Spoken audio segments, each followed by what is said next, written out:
Espace TV, les grandes gueules, tout sur les dessus de l'actu. Ahmed Camara, Zachary Milimono, Roby, Mohamed Djibril Camara, Moussa Moïsila, Lami Girassi forment les grandes gueules.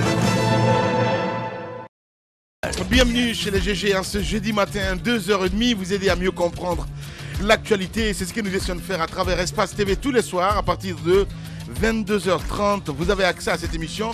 Auditeurs, vous avez la possibilité évidemment d'intervenir en direct dans l'émission si vous êtes abonné Orange, GG au 8037. Sinon, vous partez sur le site de la radio, le www.espacefmguinée.info. Avec plaisir, nous allons essayer de relayer vos messages en direct dans cette émission. Nous sommes aussi présents sur Facebook, mais aussi sur Twitter avec Bilal. Bienvenue chez les GG. On s'intéresse à l'actualité. L'affaire est comme un pavé jeté dans la mare. Depuis que l'enquête rendue sur nos antennes a permis d'éventer la mèche sur une affaire de spoliation de fonds incriminant donc un ministre de la République. Des langues se délient peu à peu pour lever donc le lièvre sur la vérité. C'est le cas de Mbemba Touré. Vous avez écouté Moussa Moïsila avant-hier, très amer dans cette émission. Mbemba Touré, ex-directeur général de la société Phishing. Il va intervenir ce matin chez les GG. On va s'intéresser aussi à la FESABAG dans l'émission. Le FESABAG qui annonce jeudi une assemblée générale d'information. Une information qui ne s'avale pas, en tout cas rond dans l'opinion publique guinéenne. On va s'intéresser sur cette affaire ce matin avec Abdoulaye Sow. Il est secrétaire général de la FESABAG. Bienvenue Ahmed Camara, bonjour. Merci, bonjour. Bonjour Mohamed Mara. Bonjour. Moussa Moïsila, bonjour. Bonjour. Mohamed, bienvenue Moussa Yoruba. Bonjour. Bonjour Roby, bienvenue. Bonjour. Voilà, allez. Non mais franchement, on a écouté tous ensemble la déclaration du président de la République à la COP 21 qui parlait... Non mais sérieux, il faut qu'on y aille. Je ne l'ai pas vu dans le sujet, c'est pour ça que je veux qu'on en parle. Qui disait, ouais c'est vrai, il faut qu'on travaille à la protection de notre végétation, du couvert végétal, etc. Il faut que le bassin du Niger soit protégé, irrigation et tout ça. Le foot, oui c'est bien les déclarations de bonnes intentions, mais qu'est-ce qui est fait pendant ce temps? Les forêts sont en train de disparaître. Regardez, prenez un tout petit... C'est ce qu'il a dit justement. Il ne s'agit pas de le dire. Il s'agit de prendre des actions avant d'aller le dire. C'est bien d'aller dans des conférences à l'international et faire des déclarations, mais si à l'intérieur rien n'est fait, qu'est-ce qui est fait ici pour protéger le couvert végétal? La petite forêt, la renta ici est en train d'être grignotée, on est en train de vendre les parcelles, etc. Et vous pensez que ce sont les déclarations qui vont couvrir le végétal? Jamais. Je vais dire aux chefs d'État, pas seulement au professeur Alpha Condé, mais à tous les chefs d'État africains d'arrêter cette hypocrisie-là. Quand ils font à des conférences internationales, ils se lancent dans des déclarations, mais à l'intérieur, rien n'est fait. Moi, je pense qu'il faut d'abord prendre des mesures et après les mesures, on fait des déclarations. Mais vous allez à des conférences, en bottant le micro, vous faites des déclarations de bonnes intentions, il faut faire. D'ici là, rien n'est fait. Il faut le faire d'abord et après le dire. C'est ça le rôle d'un président. D'accord, c'est ça le rôle d'un président. Rajouter quelque chose, c'est ce que je n'ai pas compris dans le discours du chef de l'État. On ne peut pas en revenir sur qui a préparé le discours. Vous n'avez pas suivi l'interview? Non, il y a eu d'abord un discours du président de la République. Et bon, comment ça a été rédigé? Est-ce qu'il n'y a pas eu assez d'attention dans la rédaction du discours? Ou bien c'est celui qui lisait le discours qui n'était pas très concentré? Voilà, donc c'est cela. Mais ça laisse un tout petit peu à désirer quand vous suivez le discours du chef de l'État. Ensuite, l'interview qu'il a eue sur une radio française. Quand on va jusqu'à créer un lien entre le changement climatique et Ebola, l'action des chauves-souris qui serait devenue maintenant... Mais je ne comprends pas. Il faut briefer les chefs d'État, surtout quand ils partent à un sommet aussi important que celui de la COP 21. Il faut leur donner toutes les informations relatives à ce que c'est que véritablement le changement climatique. Je ne vois pas comment est-ce que le changement climatique pourrait amener les chauves-souris à être révoltés jusqu'à transmettre Ebola aux humains. Donc, il y a quand même lieu à ce niveau de tirer la sonnette d'alarme pour dire que si on ne fait pas attention, nos chefs d'État risquent de se retourner en Afrique dans de petits souliers. Vous avez vu un certain Boni Yahi qui cherchait, lui, l'occasion, la seule occasion qu'il cherchait là-bas, c'était de prendre une photo avec le président Barack Obama. Je n'arrive pas à comprendre. On ne peut pas aller à une telle rencontre et jouer encore à être dans cet état de complexe d'infériorité. C'est pas bien pour l'Afrique. C'est le continent qui souffre le plus et c'est le continent qui doit porter de la voix, qui doit dire aux grands pollueurs: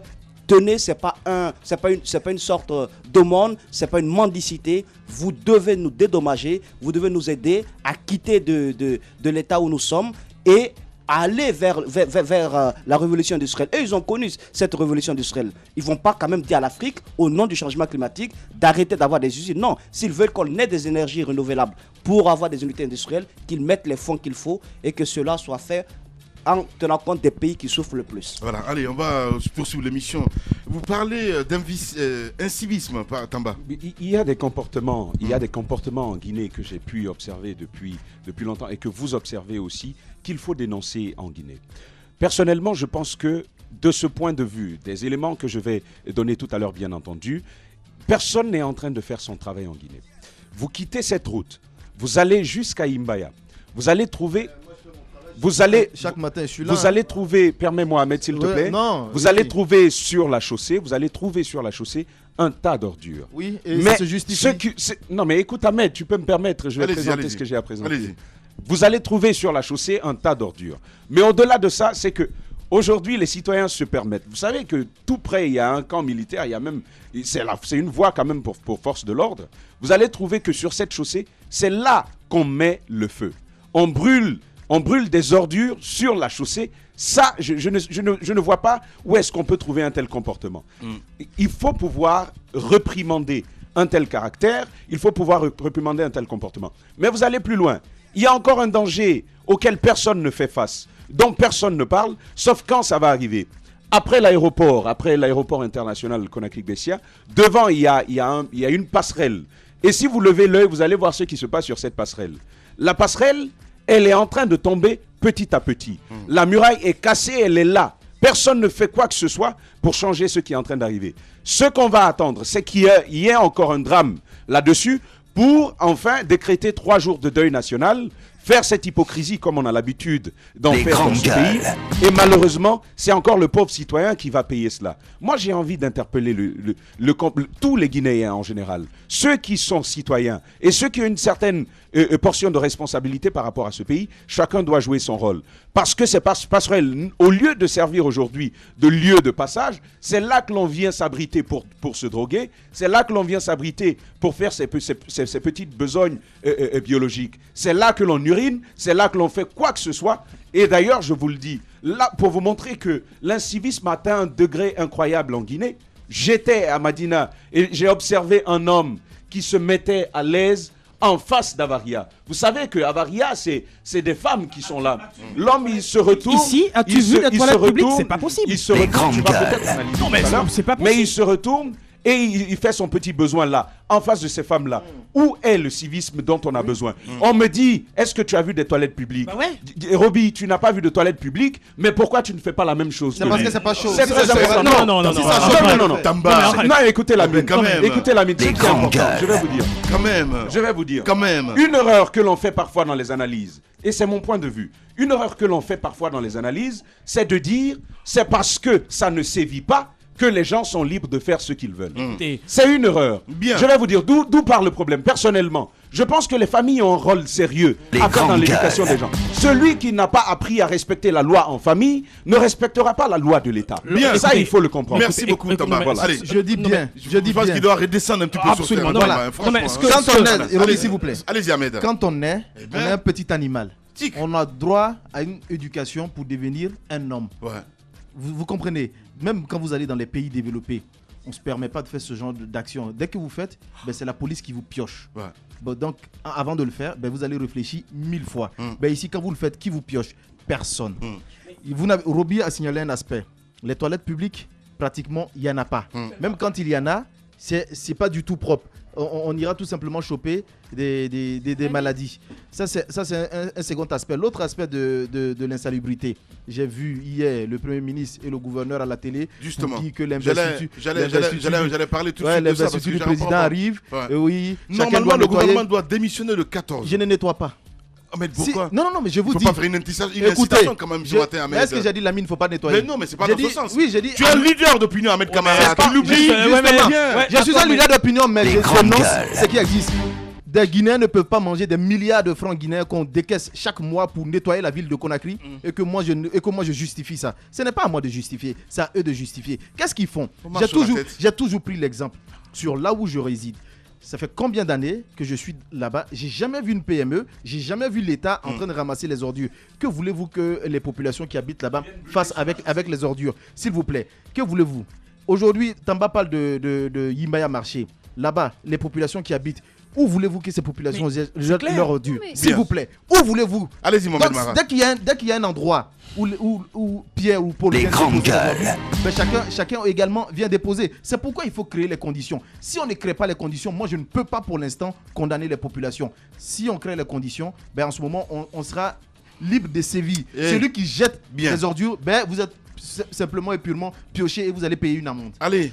Écoutez, il marche sur la tête, hein, non. Alors là, pas du tout. Je pense que ce qu'Ahmed dit est assez sensé. Je peux ne pas partager son opinion, mais il y a une part quand même d'exaspération dans ce qu'il dit et qu'il faut chercher à comprendre. Il y a beaucoup de Guinéens qui réagissent comme lui.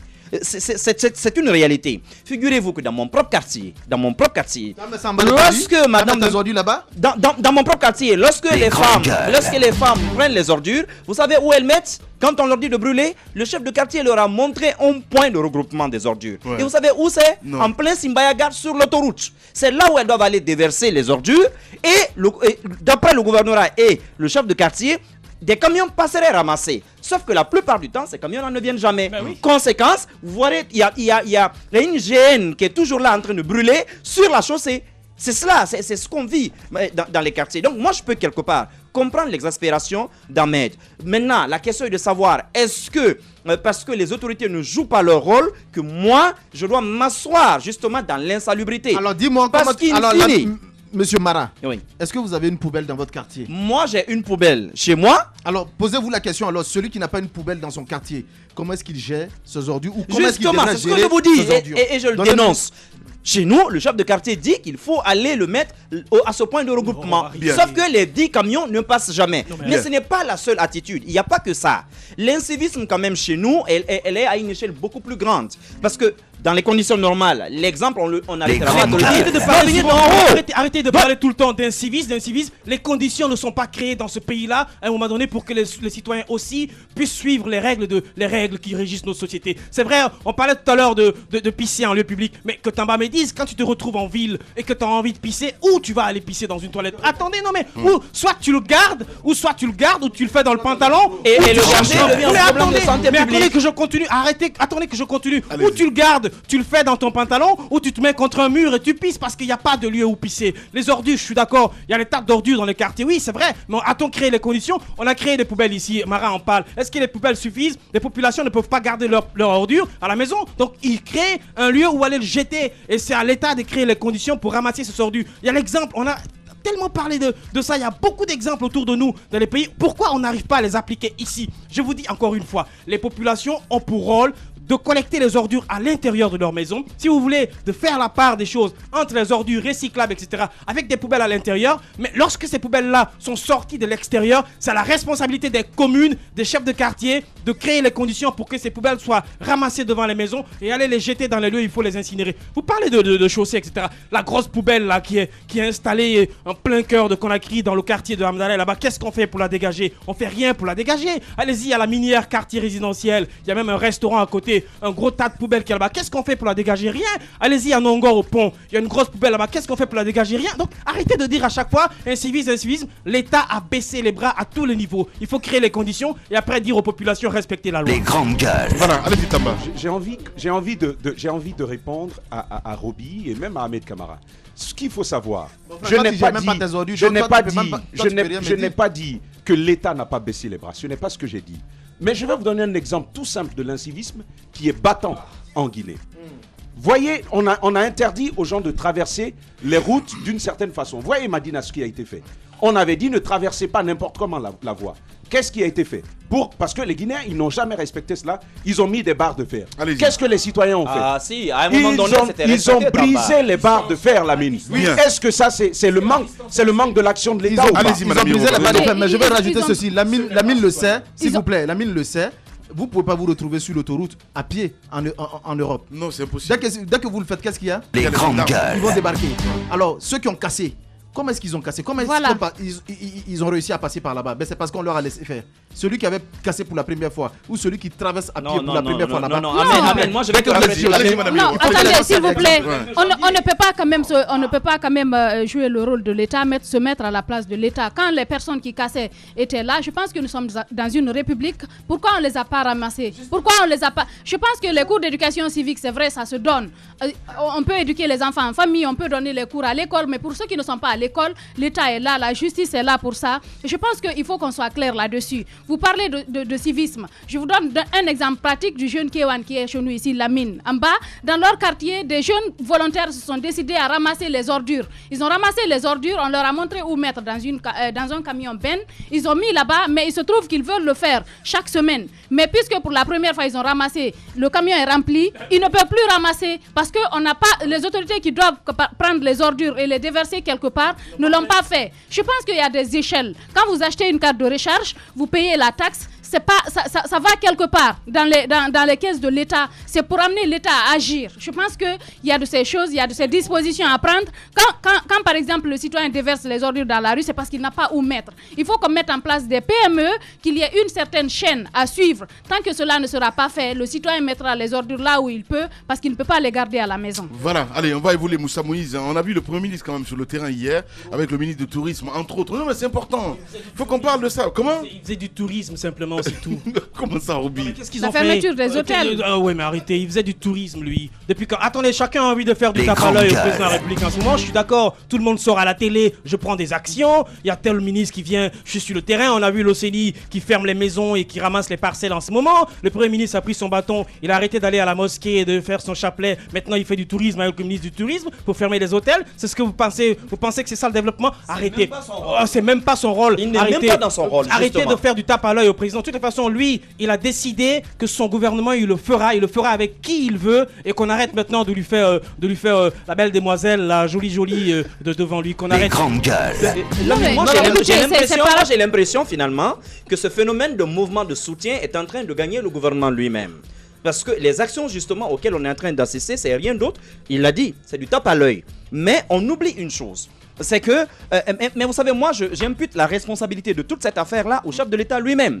Parce que constitutionnellement, rien n'oblige Alpha Condé justement à attendre le 21 décembre pour démettre le Premier ministre. Normalement, le 14, ils doivent démissionner. Le gouvernement, je vais dire. Écoutez, la loi ne leur impose pas justement de démissionner. Il ne faut pas l'oublier. Rien ne les oblige. C'est au président de la République. Depuis un certain temps, tous les Guinéens aujourd'hui dénoncent l'incapacité justement de cette primature-là. Ça a davantage brillé dans les histoires religieuses en réalité que dans la gouvernance économique du pays. Aujourd'hui, le Premier ministre, normalement, c'est l'homme qu'on aurait dû voir un peu partout sur le terrain en Guinée. Le président, normalement, il y a de gros chantiers qui l'attendent. C'est la question de l'armée. Ce sont les questions, par exemple, des affaires étrangères. Ce sont des grandes questions. Mais le Premier ministre, qui doit être le ministre du quotidien, on ne l'a jamais vu à l'œuvre. C'est cela, moi, la question que je me pose. Allez-y, Moussa Moïse. Allez-y, Moussa Moïse. Non, moi, ce que j'aimerais dire, c'est que l'État, c'est nous tous, c'est vous, c'est moi. L'État, c'est quand même tous les citoyens. Mais les pouvoirs publics qui doivent agir quand il y a une véritable problématique liée à l'insalubrité, ces pouvoirs publics ne doivent pas être dédouanés de leur action, parce que les citoyens aussi sont appelés à être de véritables citoyens, c'est-à-dire à inculquer dans leur comportement des valeurs qui leur permettraient de nettoyer leur maison, de regrouper les ordures et tout cela. Mais quand vous êtes propre chez vous et que vous déversez ces ordures sur une place publique, je pense que vous contribuez à la même insalubrité. Lorsque le citoyen fait tout pour que son domicile soit propre et que les pouvoirs publics ne lui donnent pas l'occasion d'aller regrouper ces ordures quelque part et d'amener des camions qui les ramassent, qui les transportent et qui essaient de les incinérer, je pense que le phénomène va encore perdurer parce qu'on n'aura pas trouvé une solution. Donc c'est à tous les niveaux. C'est la collecte, c'est le transport et c'est le traitement de ces ordures avant de penser soit à l'incinération ou à autre chose. Ailleurs, les ordures sont une richesse ailleurs. Les ordures sont transformées pour beaucoup de choses ailleurs. Pour les engrais, pour la production de l'énergie, mais je ne sais pas sur quel continent nous sommes. Djibril n'est pas là pour nous le rappeler. On n'est pas là, mais c'est regroupé. Il y a eu beaucoup de projets dans ce sens qui ont été piétinés dans ce pays depuis le temps de Resco jusqu'à de Diop d'abord, de Resco et aussi de Soriba Sorel. Donc tant qu'on ne mettra pas à la tête de cette structure des professionnels, parce qu'eux ils pensent en Guinée. Beaucoup de personnes pensent que pour gérer les ordures, il faut quelqu'un qui a des muscles. Il faut quelqu'un qui a des muscles, qui porte des bottes. C'est des gens qui sont spécialisés dans ce secteur. C'est des gens qui sont spécialisés, qui ont appris, qui ont étudié cela. Il faut que ce soit confié à des professionnels. Si on n'en a pas en Guinée, n'ayons pas honte de collaborer avec des sociétés qui ont fait le preuve ailleurs, dans la sous-région. Il faudrait qu'on dépasse là, parce que parler de l'incompétence de l'État et croiser les bras, le citoyen contribue lui-même à la dégradation de sa propre santé. Mais il ne faut pas que l'État aussi oublie, il ne faut pas que le pouvoir public oublie également qu'il leur appartient, puisque des fonds sont de mettre tout en œuvre, que le balai des camions, c'est fonctionnel, mais ce n'est pas régulier. Il faudrait que ça continue dans tous les quartiers et que le terre-plein central, vous prenez l'axe Le Prince, vous allez voir du côté de Koza et jusqu'à Ankoseng, le terre-plein central est aujourd'hui le lieu de regroupement des ordures. Ce qui est grave, parce que quand ça déborde, ça tombe automatiquement sur la chaussée et ça peut créer des accidents. Donc on arrête déjà, c'est urgent que le terre-plein central soit occupé par ces ordures. Et ce sont les chefs des quartiers et ces présidents de délégation qui peuvent... Je suis parfaitement d'accord avec Moussa qu'il faut non seulement des spécialistes, mais il faut également signaler que les responsables guinéens en général, ils sont méchants. Il faut signaler qu'en Guinée, ici, j'attends M. Malik, c'est encore le jour, il sera dans ce studio, je vais lui poser la question. Et également le Premier ministre à l'époque, M. Soiré, je lui poserai cette question. M. Thabo Mbeki qui avait promis une société de nettoyage de la ville de Conakry pour une durée de 3 ans, je crois, gratuitement pour la Guinée. Qu'est devenue cette société? Est-ce qu'ils ont accepté que cette société s'implante? Ils n'ont jamais accepté. Pourquoi? Alors que c'était gratuit. Gratuit, et alors que c'est cette société également qui nettoie tout ce qui est Johannesburg, Pretoria, tout ça. C'est cette société qui est une grande société de nettoyage qui voulait donc apporter son expertise en Guinée, et le président sud-africain à l'époque, Thabo Mbeki, a décidé d'offrir cette expertise à la Guinée gratuitement pendant 3 ans. Mais ils n'ont pas accepté, tout simplement parce que si cette société vient gratuitement, et l'argent que le gouvernement reçoit du gouvernement chaque fin du mois, ça veut dire que cet argent, on n'allait plus le recevoir. Donc il ne faut pas que cette société sud-africaine vienne. Et c'est la même expérience également qu'on est en train d'enregistrer aujourd'hui, puisqu'on parlait de cette société hier, K-Énergie. Il faut signaler que monsieur le ministre également de l'énergie doit se justifier. Si vous êtes ministre et qu'il y a ce genre d'action, vous devez vous justifier. Si vous ne vous justifiez pas, on sera tenté de dire d'ailleurs que vous-même vous êtes peut-être derrière. Donc aujourd'hui, dans ce pays, je pense que certains cadres doivent arrêter leur hypocrisie et aider ce pays à avancer. Allez-y, Mohamed. Moi, je vais vous surprendre, mais une des solutions justement pour résoudre cette épineuse question aujourd'hui, c'est d'aller à des élections locales. Je vais vous dire pourquoi. Parce que dans les conditions normales, ce sont des questions qui doivent être gérées par les municipalités. Mais en Guinée, d'accord politique en accord politique, on fout à terre tout ce qu'on a de précieux. Ce sont des questions justement qui n'effleurent même pas l'esprit de nos hommes politiques. La question de Conakry par exemple, savez-vous que c'est une mairie centrale normalement qu'on devrait avoir à Conakry comme dans n'importe quelle capitale du monde? Je vous donne l'exemple aujourd'hui, c'est le maire notamment de Dakar qui vient d'être reconduit par l'ensemble des autres maires du continent africain. Pendant ce temps, chez nous, on a les choses en l'envers. On a des communes qui n'ont pas de maire, on appelle ça délégation spéciale, et à la tête de la ville, on a un gouverneur, donc qui est l'appendice directement de l'exécutif. Tout ça, ce sont des choses qui sont anormales. Moi, c'est ce qui m'horripile aujourd'hui. Alors, vous écoutez, on dirait que rien ne va dans ce pays, en fait. Non, mais attends, la question de la sécurité, la question de l'insalubrité, justement, n'ont jamais été résolue. On parlait de brûleuses ici, il n'y a pas très longtemps. Mais tous ces insectes-là, aujourd'hui, qui nous empoisonnent, qui infestent nos villes, aujourd'hui, c'est justement à cause de cette question de l'insalubrité. C'est aujourd'hui facile de mourir en Guinée. Nos hôpitaux même sont devenus de mouroirs purement et simplement. Là où on est censé recevoir la santé, aujourd'hui, dans les hôpitaux, mais vous allez vous mettre contre un mur pour pisser. Parce que si jamais vous entrez dans une toilette, je vous assure, votre envie va vous passer tout de suite. Et bien voilà, regardez, il y a des capitales qui prennent des mesures aujourd'hui. Quand vous prenez Kigali est nommée la capitale la plus propre. Non, mais il a raison. Kigali, le Rwanda, le gouverneur de la ville de Conakry, au lieu de se promener, s'il vous plaît, il y a également des espaces à Conakry 1 où il pourrait quand même faire un peu de... Où ça, Ahmed? Non, il pourrait planter quand même des jolies fleurs. Où ça? À Conakry 1? Oui, à Conakry 1. Vous en avez. Les grandes gueules. Tout au long de l'autoroute. Tout au long de l'autoroute, on peut bien pratiquer. T'as dit des espaces verts. Il faut Il n'y en a pas. Mais justement, c'est ce que je lui demande. Voilà. C'est pourquoi j'ai apprécié hier le ministre de l'enseignement préuniversitaire qui a quand même profité également de la situation au niveau de la COP 21 pour demander aux établissements et demander également aux élèves, chaque élève, un arbre. Je pense que c'est aussi salutaire si ça continuait, bien évidemment. Je pense que le gouverneur de la ville de Conakry devrait aussi s'inspirer de ça. Quand vous allez dans d'autres capitales, c'est plus joli à voir. Vous avez des fleurs un peu partout. À Conakry, ça n'existe pas. On a plutôt transformé en dépotoir. Vous avez vu au niveau des ponts, des échangeurs, ces espaces vides-là. Pourquoi vous les laissez comme ça? Bien. Non mais c'est possible dans ce pays. Vous parlez d'espace vert. Lorsqu'on a construit le Diamond Plaza, il y a eu des palmiers qui ont été plantés là. L'ambassade des États-Unis nous a donné un bel exemple. Quand ils ont construit l'ambassade, allez-y tout autour, il y a des espaces verts, c'est possible. Encore une fois, ils montrent que c'est possible, mais seulement quand il y a des sommets, quand il y a un chef d'État qui doit venir pour 2 jours. Vous voyez que Conakry est nickel. Ça veut dire que c'est possible qu'on balaye cette capitale-là. Ahmed me parlait tout à l'heure du don de Thabo Mbeki, mais c'est la honte. C'est comme si je disais à Ahmed, écoute, je viens chez toi, je vois ça pue la crasse, je te dis qu'arriver à la maison, je te passe ma bonne pour venir nettoyer la maison. Mais c'est une honte, on devrait avoir honte de ça. C'est une... Si tu peux pas balayer toi-même ta maison, il faut que moi je vienne te passer ma bonne. Arrêtez. C'est pas une maison. Non, arrêtez, non, c'est pas logique. Non. Je suis pas d'accord. Faut pas refuser les aides quand même. Ouais, les aides. On aime bien les aides dans ce pays. Il faut travailler à l'intérieur, je vais dire. Il faut créer des PME. Il faut arrêter d'en faire un business parce que je sais comment ça se passe. C'est une question de gros sous. On décaisse des sous. On dit au président de la République qu'on va balayer, nettoyer tout Conakry. Les sous ne sont pas orientés là où il faut. Il y a des PME ici qui ont des marchés de balayage de Conakry qui n'ont pas l'expertise de le faire parce que la question d'ordures, ce n'est pas seulement aller les ramasser et venir les entasser. Moussa Moïse l'a dit, il faut les ramasser, mais en même temps, il faut chercher où les jeter, où les transformer parce qu'on ne peut pas entasser tout le temps les ordures. C'est possible ici qu'on nettoie Conakry, ce soit propre. À un moment donné, il faut que le président de la République demande au gouverneur de rendre des comptes parce que sinon, c'est pas bon. Bien. Politiciens véreux, fonctionnaires corrompus, promoteurs immobiliers voyous, justice passive. La Guinée devient-elle mafieuse? Les grandes gueules d'Adafo Média ne lavent pas plus blanc, mais vous permettent de défendre votre pays en vous informant. Avec les grandes gueules d'Adafo Média, dénoncez les turpitudes, nous garantissons le secret des sources. Envoyez vos documents à espacefmguinée.info, rubrique Contact. Les grandes gueules d'Adafo Média, ou le socle de la liberté d'expression en Guinée.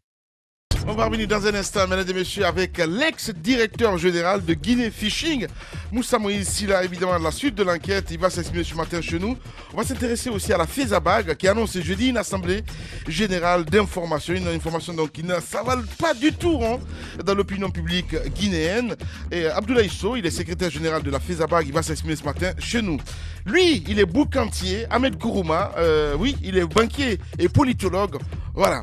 Ce matin, on va essayer de le coincer chez nous. Les grandes gueules. Tout sur les dessous de l'actu. Ici, l'actu rime avec liberté de ton sur Radio Espace. Mais aussi sur Espace TV tous les soirs à partir de 22h30. Vous avez accès à cette émission. Merci de votre fidélité. On va essayer de s'intéresser dans un instant à vos messages. Il faut le rappeler. On parle aussi de viol encore ce matin. Le viol épidémisé en Guinée, c'est la grosse question que Tamba pose ce matin. En tout cas, l'acte atteint des proportions inquiétantes et nourrit pas mal d'actualités en cours, au cœur des préoccupations de l'accompagnement des victimes, pour la plupart des mineurs, donc sans défense. Oui, on s'intéresse là-dessus. Quelle est l'ampleur du phénomène? Ça, on le sait. Quelle approche de solution? Professeur Hassan Ba, médecin lésiste, vous allez l'écouter ce matin, chez les GG. Et puis, on va s'intéresser, pourquoi pas, à Ahmed Kourouma aussi. Il est banquier et politologue. La dernière présidentielle guinéenne s'est faite révélatrice donc de cadre de haute volée. Il le dit. On verra ça dans un instant. Ahmed Kourouma, banquier, ancien conseiller politique de Moussa Dadis Camara, a un avis, en tout cas surtout. Il aborde avec autant de passion les occurrences de la présidentielle de 11 octobre prochain. On va essayer de mener le débat ce matin avec lui. Et puis, que dire de cette enquête dans la deuxième partie de l'émission, sous le coup de 10h. Oui, il brise le silence ce matin chez les GG. C'est Mbemba Touré. Il est ex-directeur général donc, de Guinée Fishing. Cette enquête donc, que nous avons faite ici, Moussa Moïse.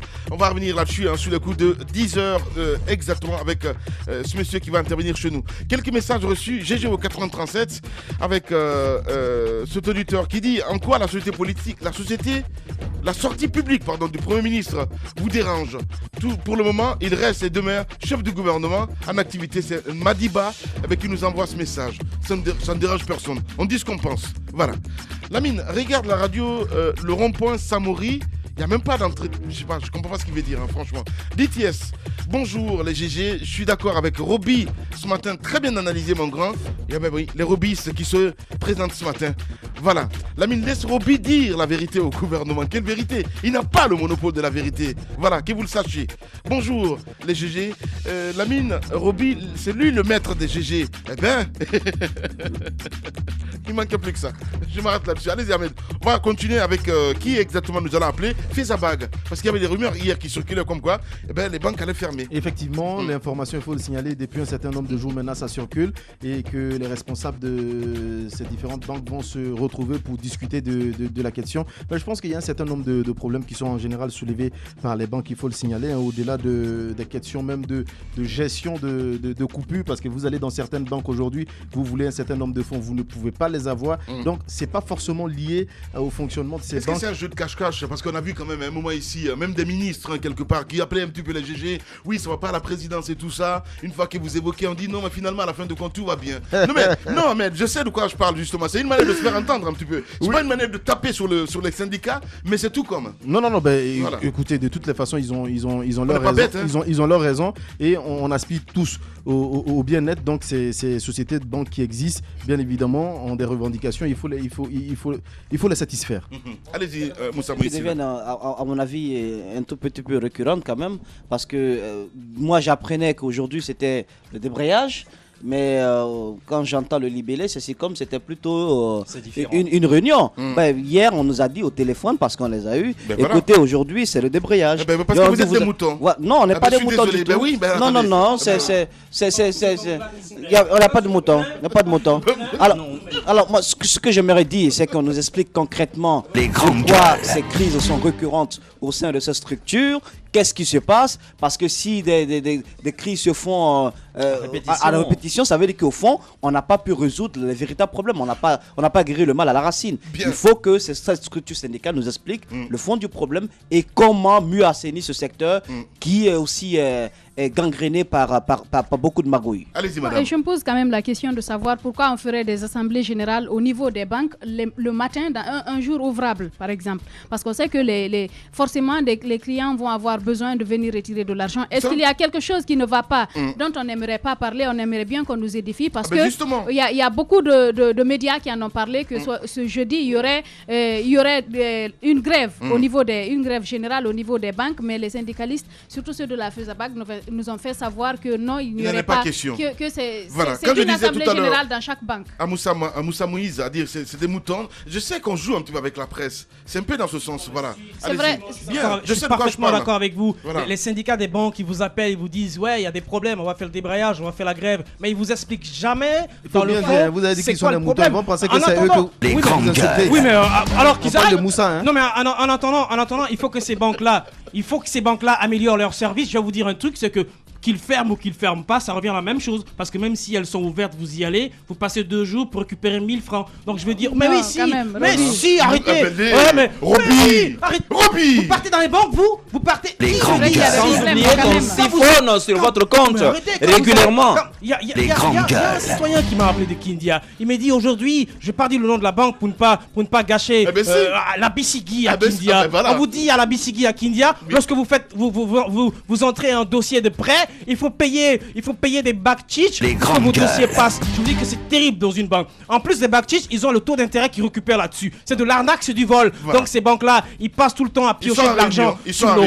comptes. Voilà. Ouais, ils sont tout le temps en réunion, mais c'est pas pour améliorer les services. Ils vont se plaindre de quoi, je ne sais pas. Oui, mais attendez, les banques doivent multiplier les guichets à travers la ville de Conakry, à travers le pays. Ils doivent multiplier les services. Ils doivent multiplier les caisses de retrait au niveau des banques. Ils doivent arrêter de faire souffrir les citoyens, parce qu'aujourd'hui, quand vous discutez avec les citoyens, ils vous disent moi je préfère thésauriser mon argent que d'aller le déposer à la banque, parce qu'aujourd'hui moi je suis pas un bel exemple ça. Ouais, mais c'est ce qu'ils vous disent, mais ce sont les conditions qu'ils font. Lorsque vous êtes un homme d'affaires, vous êtes un commerçant par exemple, vous avez votre argent à la banque et que sur le coup tout de suite aujourd'hui vous avez besoin de 50 millions pour faire des achats. On doit encourager les commerçants à se rentabiliser. Personne ne décourage. De cause. Personne ne décourage un commerçant. Je sais que c'est un gros déposant, mais il faut qu'on encourage les commerçants et tous les citoyens à se faire bancariser. Je ne suis pas d'accord avec Roby. Je pense que Roby est archaïque. Non, s'il vous plaît. Moi, je demanderais plutôt de moderniser le système bancaire en Guinée. Vous parlez de 50 millions. Moi, je suis contre qu'un citoyen aille retirer 50 millions et se promener avec ça dans la cité. Il faut qu'on ait le système de virement. Je pense que ça pourrait aussi faciliter la tâche aux banques. Les banques travaillent dans des conditions très difficiles en Guinée. C'est clair. Quand vous pensez qu'une banque en Europe et une banque en Guinée, c'est pareil, où tout se fait par virement, je pense que c'est pas pareil. Acceptons un peu ce que nous avons. Je pense que ça doit s'améliorer de toutes les façons. Il faut que ça s'améliore, mais que l'État mette les bouchées doubles. Que les banques essayent de mettre aussi des systèmes en place pour qu'on puisse désormais faire beaucoup plus les paiements par transaction que d'aller retirer des cash. 100 millions, 200 millions. Pourquoi faire exactement dans les sacs? C'est toi qui demandes pourquoi faire. Lui, il sait ce qu'il va faire avec. Non, attendez, Ahmed, encore une fois, il faut faire attention. Le système. C'est comme ça fonctionne. Non, mais notre système financier n'a pas encore à ce niveau-là. Les commerçants, les commerçants, ils ont plusieurs activités. C'est ce qu'il faut réclamer. Il faut le laisser parler, Ahmed. Il parle en connaissance Ils ont de plusieurs cause. activités. Toutes les activités des commerçants ne sont pas interbancaires. Qu'est-ce que tu veux me raconter? Quand tu pars à Madina, les commerçants, ils ont déjà ça à faire. Il y a le petit commerçant là qui est assis, qui vend des CD. Tu penses qu'il a un compte à la banque? Non, il y a tout un problème. Il y a des gens, non, mais il y a des gens qui n'ont même, c'est tout un processus. Il y a des gens qui n'ont même pas de carte d'identité. Comment tu veux qu'il aille ouvrir un compte? Déjà, les banques sont pleins, sont bourrés. Ceux qui sont là n'arrivent même pas à faire des paiements de virements bancaires, etc. Il y a des gens qui ont du mal à récupérer leur chéquier. C'est tout un problème. C'est tout un système qu'il faut nettoyer et mettre en place. Les banques n'ont qu'à se plaindre, mais ils n'ont qu'à améliorer leurs services. Même les fonctionnaires là qui ont les salaires là, ils ont des problèmes pour récupérer leur salaire à la fin du mois. C'est tout un problème dans les banques. Mais arrêtez de me raconter. Vous allez les guichets qu'on a mis en place. Vous avez les cartes Visa ou les cartes de banque, etc. Vous allez dans les guichets. Jamais ça ne marche. Dans la semaine, ça ne marche que 2 heures parfois ou 3 heures. Pourquoi voulez-vous que moi j'ai une carte si je sais que je ne peux pas retirer de l'argent? C'est tout un problème, Ahmed. Il faut faire les grandes gueules. Écoutez, Lamine, je pense qu'il y a des problèmes, mais même si on ne veut pas nous le dire, vous dites qu'ils veulent jouer avec nous. Je pense que ce n'est vraiment pas sérieux. Quand il y a des problèmes, il faut en parler. Il faut dire pourquoi ça ne marche pas. Parce qu'il y a vraiment de sérieux problèmes dans ces banques. Vous l'avez dit, par exemple, parfois ces fonctionnaires sont obligés de passer toute une journée. Quand vous partez à la banque en période de traite, c'est pas possible. Il y a des gens, ils connaissent ces périodes-là, ils ne partent jamais à la banque parce qu'ils savent que c'est une perte de temps. Si vous avez des programmes, vous les perdez pour toute la journée. Je pense que s'il y a des problèmes, ils n'ont qu'à les mettre sur la table, parler avec le gouvernement, qu'est-ce qu'il faut pour que ça avance, quelles sont les difficultés qu'ils ont à leur niveau. Mais s'il faut jeter les choses en partie et puis après se retirer parce qu'on a peur peut-être de perdre son poste ou bien qu'il y a quelque chose qui ne va pas, je pense que ce n'est vraiment pas sérieux avec la population. Je le répète, vous savez, une banque qui fonctionne dans un pays où il y a un système plus souple et plus facile, quand cette banque revient en Guinée, c'est toute une stratégie qu'il faut mettre en place. Je ne dis pas que le service est parfait, mais je dis que les banques se retrouvent face à une situation qui dépasse parfois leur entendement. Prenez un peu le cas, ça existe dans certaines stations en Guinée. Vous avez une carte bancaire, vous pouvez automatiquement payer votre carburant. Ouais. Vous allez dans le supermarché ou dans le magasin, vous pouvez le faire. Les TPE, les banques doivent multiplier les TPE et aussi les commerçants doivent s'en procurer. Et quand vous avez des TPE chez vous et que quelqu'un vient tout simplement pour faire des achats et qui sait que vous avez des TPE, il peut automatiquement le faire. Mais c'est qu'on a une culture de la liquidité ici en Guinée. C'est vrai. On a toujours envie d'avoir de la liquidité sur soi. Donc ça fait que à chaque fois, les gens... Non, s'il vous plaît. S'il vous plaît. Ce dont tu parles n'est pas mis en place. Je ne peux pas payer avec ma carte partout. Donc j'ai besoin de liquidité sur moi. Justement, c'est pourquoi... Je peux me priver. C'est pourquoi je dis qu'on doit non seulement multiplier les TPE, mais également mettre des stratégies en place pour permettre aux Guinéens d'aussi s'habituer aux transactions que d'utiliser la liquidité. Allez-y, Tamba. Voilà, je pense que les banques n'ont pas à avoir peur ou même à avoir honte d'aller à la grève. Parce que la grève fait partie du travail. C'est tout à fait logique. Mais si ils vont, c'est ce qui va se passer exactement. On va dire, on est contre le président, c'est l'investiture, non. Je comprends, c'est la raison pour laquelle je dis, on joue avec la presse. Malheureusement, tout est politisé, tout est politisé et tout est vu de cet œil-là, et ce n'est pas bien. Ce qui me dérange ce matin, c'est qu'on nous dise qu'on veut bien intervenir pour éclairer la lanterne des citoyens, et après on vous appelle, vous ne prenez pas. Je pense qu'on se fout bien et de nous qui en parlons. Mais il y a des détails techniques qu'il ne faut pas oublier. Qu'une banque est par exemple, parce qu'il faut prendre en compte le contexte guinéen qui est quand même tout à fait particulier et même parfois difficile pour le secteur bancaire et même pour tout le secteur privé. Les institutions, les entreprises souffrent autant que les banques parce qu'eux aussi visent ce profil-là. Vous pouvez créer par exemple un guichet automatique, mais avoir de l'argent dedans à tout moment de la journée et de la nuit, ça c'est une autre question. Et lorsque vous ne prenez pas cela en compte, je pense qu'on va faire un très mauvais procès. Aujourd'hui, je pense qu'il y a eu de l'amélioration dans le service bancaire. On va leur demander de faire davantage parce que ce que la banque... Quelle amélioration? Non mais Lamine, ce que la banque a été il y a quelques années en arrière, ce n'est vraiment plus le cas aujourd'hui. Je vais donc vous dire... Avant, les Guinéens n'avaient pas de carte Visa, maintenant ils en ont. Il y a eu des avancées, il faut reconnaître qu'il y a pas mal d'avancées dans le secteur, mais aller à la grève, c'est un droit. C'est un droit de travail, il ne faut pas avoir honte. Allez-y, Mohamed. Il n'y a pas de grève parce que jusqu'à preuve de contraire, ils ont dit qu'ils ne sont pas en grève. Voilà. Moi, je ne veux même plus revenir sur cet aspect-là. Point. Maintenant, aujourd'hui, il faut se poser la question de savoir pourquoi, disons, les services dans nos banques, généralement, sont très lourds. Il faut se poser la question. Aujourd'hui, quand vous avez un retrait à faire de 10 millions, simplement, Roby, je ne sais pas si cela t'arrive de prendre tout ton temps de compter tes billets. 1000 francs après 1000 francs. Vous savez pourquoi? Vous savez pourquoi? Parce qu'on vous soutire sur chaque million, on va vous voler 100 000 francs, 150 000 francs là-dedans. Attention. J'en ai été victime, pas plus tard que la semaine dernière. Si pas plus tard que la semaine dernière, j'en ai été victime. On a parlé vous de ça faites ici, un retrait de 5 millions. Vous faites un retrait de 5 millions, soit c'est des billets avec 350 000 francs de moins. Soit entre les billets, c'est des billets pourris que vous ne pouvez plus utiliser, ou ça manque. Justement, vous êtes obligé. Oui. Moi, j'en ai pris pour ma claque la semaine dernière. J'ai perdu 350 000 francs. C'est au moment où je devais faire mes paiements que je me suis rendu compte que l'argent n'était pas complet. Voilà. C'est aussi simple que ça. Surtout de l'autre côté, quand on parle d'avancée, quelle avancée? Mon Dieu, le taux de bancarisation a avancé. Les services qu'on nous offre, est-ce que pour autant il y a une proportionnalité? C'est là la question. C'est pourquoi je te dis qu'il n'y a aucune avancée. Avant, je mettais moins de 15 minutes, encore en 2006, à un guichet. Aujourd'hui, je mets 2 heures, 3 heures. Est-ce que c'est ça l'avancée? Écoutez, mais quand même, Lamine, dans ce studio, je ne comprends rien. Est-ce qu'il faut jeter l'anathème sur toutes les banques privées qui existent? C'est pas possible. Il y a quand même une certaine avancée. C'est clair. Quand vous dites les banques, c'est de façon globale. Il ne faut pas être absolu dans ce qu'on dit. Il faut relativiser un peu les choses. Il y a certaines banques qui sont en train de se performer. Ça, il ne faut pas l'oublier. Il y a des reproches à faire aux banques. D'abord, en ce qui concerne le taux de bancarisation dont tu parlais, Mohamed Mara, ça n'atteint même pas les 10%. C'est pas possible.